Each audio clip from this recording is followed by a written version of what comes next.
नवीन बाबू आम दलर सभापति उद्बोधन देकी जाइचंती एवं समस्त को युवक मान से वार्ता देइचंती जे केवल पावर रहिबा आम लक्ष्य नुह ओडिशावासी सेवा करने आमर लक्ष्य से समस्ते युवक मानू से आह्वान देइचंती ओडिशावासी सेवा करने एवं विशेषकर आज युव जनता दल विभिन्न इश्यूरे से महानदी कथा हो किंबा पोलाभरम कथा हो किंबा आज अहेतुक भाव में दरदाम वृद्धि पाई पेट्रोल डीजेल जो भाई भाव में वृद्धि पाई आज क्रूड ऑयल प्राइस जो 75 होती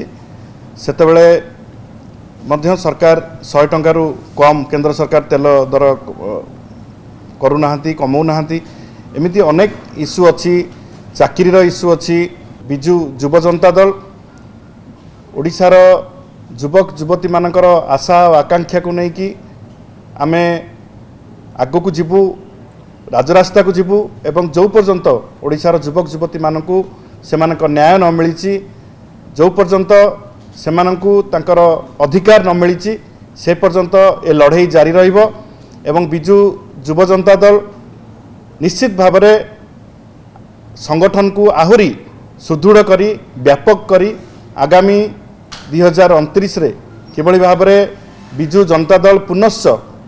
सरकार को करिवो सेथिपई आमे संगठन को दृढ़ीभूत करुचु आगामी पंचायत निर्वाचन पई आगामी म्युनिसिपालिटी निर्वाचन पई एवं बिजु जनता दल आगामी